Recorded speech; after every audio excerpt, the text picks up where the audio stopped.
je me présente, je m'appelle Maktarba, conseiller municipal et coordonnateur de la COJER de Malika. Je m'en vais vous lire la déclaration de la COJER de Malika suite aux élections locales passées. La convergence des jeunesses républicaines de la COJER de Malika remercie le président de la République, son Excellence Macky Sall, d'avoir porté son choix en la personne du maire sortant, M. le maire Momar Talla Gadiaga, qui a su à son tour fédérer toutes les forces vives du Benno qui nous a menés à une victoire éclatante aux échéances locales du 23 janvier passé. Nous tenons aussi à remercier le coordonnateur de l'APR, M. Papka, ainsi que tous les responsables du Benno qui n'ont ménagé aucun effort pour cette victoire. Sur ce, nous encourageons nos responsables qui ont perdu leur commune dans le département de Keur Massar. C'est ainsi que la COJER de Malika appelle à l'unité des responsables et les invite à une évaluation profonde pour rectifier et sauvegarder les forces de la majorité présidentielle au sein du département, afin de récupérer l'électorat dispersé lors des élections municipales précédentes. La COJER de Malika demande à son Excellence Macky Sall de donner plus de valeur et de responsabilité à la jeunesse malicoise qui, depuis fort longtemps, a participé à tous les combats menés jusque-là. Cette jeunesse composée de jeunes cadres pétris de compétences pour occuper n'importe quel poste de responsabilité au sein des plus grandes instances de l'État. Nous demandons solennellement au président Macky Sall de renforcer le maire Talla Gadiaga pour mieux sécuriser sa base et activer le développement de la commune de Malika,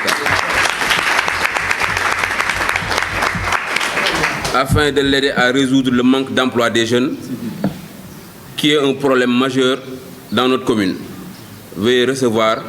nos remerciements les plus sincères. Merci. Je suis Samira Badji, la coordinatrice de la COJER de Malika. Comme nous ko sama camarade bi waxé légui, ñun naw COJER Malika ñoo woté tay. Déjà dañuy remercier di jaajëfal son excellence monsieur Macky Sall bi mu jëlé récépissé bi jox ko le maire sortant Momar Talla Gadiaga.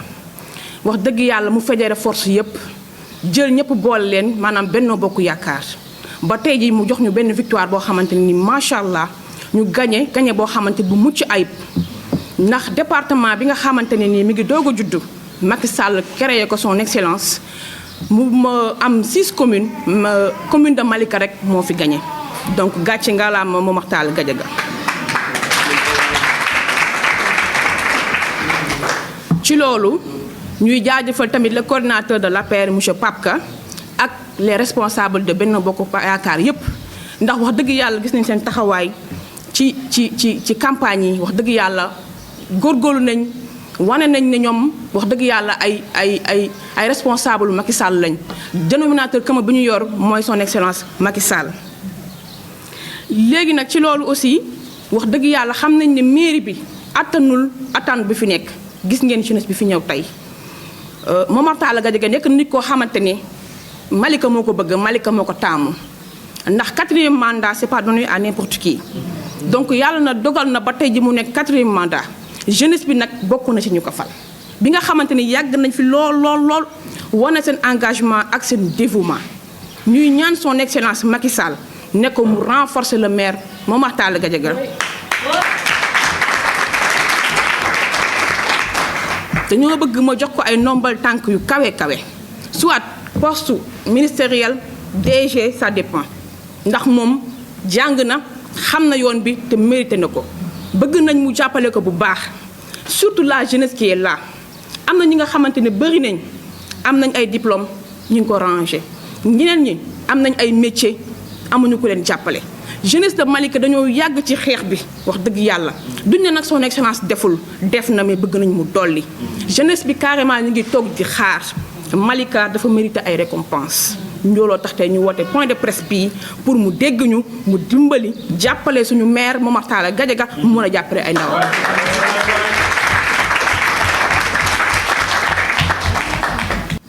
ndax lii nii woote ko rek du hasard woote wuñu rek pour toog di tàcc wala ñuy waxtaan dañoo njëkk a woote pour suñu leader yi nekk benn ndax boo xoolee ci département bi Benno Bokk Yaakaar kii Benno Bokk Yaakaar moo ëpp waa opposition bi voilà les voix de Benno Bokk Yaakaar moo ëpp bu opposition bi buñ ko boolee lépp ñiy dem ak parallèle ak ñi nekk Benno Bokk Yaakaar donc bu ñu xoolee ñun Benno Bokk Yaakaar duñu moroom opposant yi nañ booloo doon benn ñun loolu moo nekk suñu combat ñun suñu njiit kenn rek la Macky Sall xëccu fii xëccu fële yëpp ñun loolu yitteluñu li ñu bëgg mooy son excellence amaat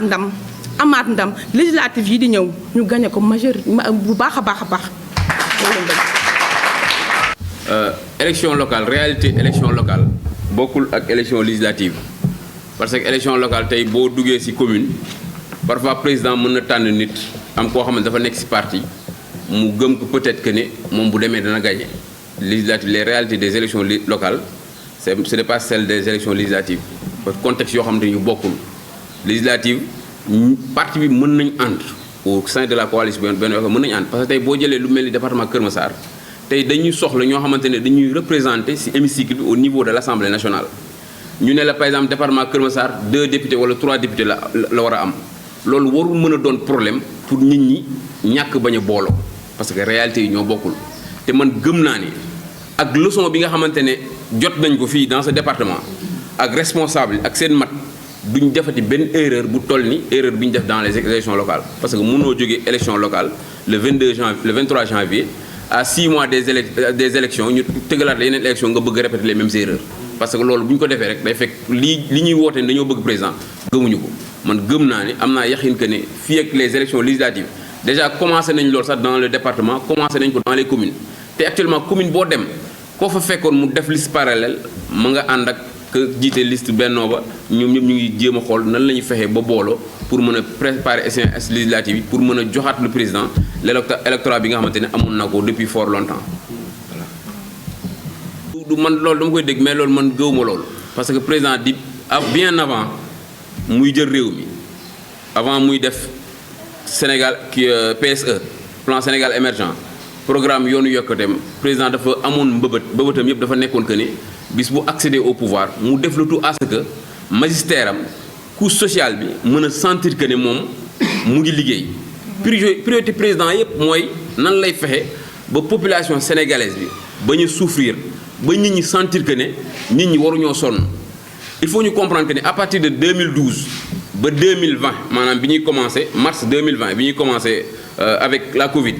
Macky Sall a réussi loo xamante presque benn président réussir ko de 2012 à 2020 inflation amul prix de yi amoon 2012 moom lañ dem ba presque fin 2019 jëm 2020 crise mondiale am à cause de la Covid mu impacté dëkk yu bëri impact économie yu bëri mais malgré cela Sénégal par rapport ak yokkute prix yi impacté wul de trop à 100% par rapport ak suñu économie mais vu que Covid bi passé na affaire yaa ngi commencé changer moom il a jugé nécessaire à ce que mu def lu tout à ce que fa mu ko tegoon depuis 2012 ba population mën see gis seen bopp mu delluwaat ko foofu mais nekkul contexte wu jéem a jub ak population wala genre man gisuma ne population am na lu ñu jàppal Macky Sall parce que depuis lors mu ngi fiy def loo xamante ne Sénégal de 2007 wala 2009 bokkul ak Sénégal 2022. oui lépp acteurs ñoom ñooy valider les jeunes qui doivent les accompagner. loolu moo nekk fépp foo dem dans toutes les communes COJER boo fa gis c'est des jeunes qui sont COJER signifiewul leen lu dul jeunes yoo xamante ne dañoo engagé wu derrière le président décider pour jàppale président décider tamit pour topp ci leader yi nga xamante ne président teg na leen fa pour doxal seen politique voilà. parce que dama naan Malika avantage bi mu am parce que boo seetee ci six communes yi composé le département Malika rek moo ko am tey on a un nouveau département